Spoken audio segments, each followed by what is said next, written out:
Okay, let's start off with the big D1 matchup.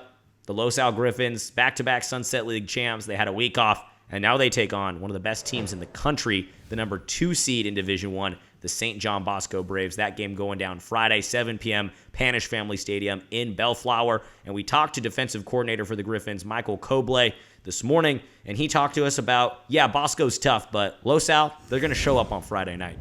They're really well coached, and they're giant humans, and they're athletic. It's amazing, But we've been down this road before. We've played some big time teams, and we've been heavy underdogs before. So we hope to give them a game. I guarantee you this: we're gonna show up on Friday night. Well, Coach Cobley is not breaking any news by saying that St. John Bosco is huge, that they're good, they're athletic. I mean, we all know that. They're number 2 in the CIF Southern Section Division 1 for a reason, and they're number 2 in the country for a reason. And that's because they've got All-Americans at nearly every position. They were in the CIF Division 1 finals the last 4 times. They won 2 of the last 4.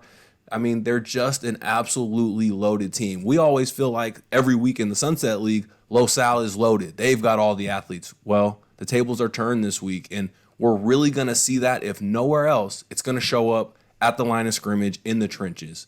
St. John Bosco, they're so big, they're so dominant. All 5 of their starters on the O-line are going to go to Power 5 schools. So are the backups. And when you have that kind of talent, you can get 7 yards a carry. You're always living at 2nd and 3, 2nd and 6, just getting huge chunks on first down, making yourself comfortable. And that opens up everything else that you want to do. So you pair that run game, that dominant offensive line performance with 5-star skill players, and you end up running up the score most of the time if you're St. John Bosco. So it's just a nearly impossible task for any team, not just Los Al.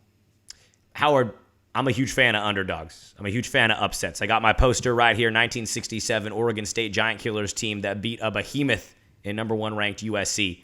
So can you sell me some hope? Los Al, if they had any shot at winning, and we know they're double-digit underdogs in this game, if there were odds on this game, that would be what it was. Is there any way that the Griffins can win this thing? And if so, what's it take?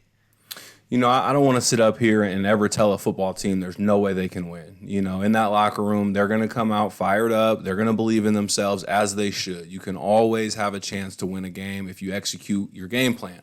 But when you're playing athletes like Bosco, they make it almost impossible to execute your game plan. But if Los Al was to win, it's because their skill players are dominant as well. They've got 5 stars at cornerback, at receiver, at quarterback. They've got a running back that's going to the Pac-12. I mean, they've got guys as well.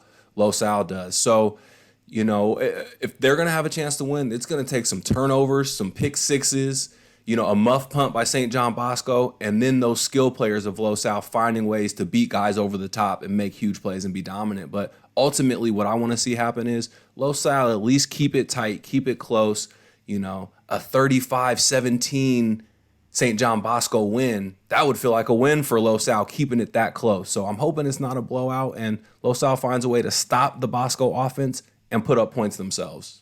The Griffins' lone loss on the season was to a Trinity League team, Santa Margarita. This is a chance for their players to go up against the best in the country, and regardless of the outcome, it was a great season, a very memorable season, and a historic season for Los Alamitos. Excited to see what happens Friday night in Bellflower.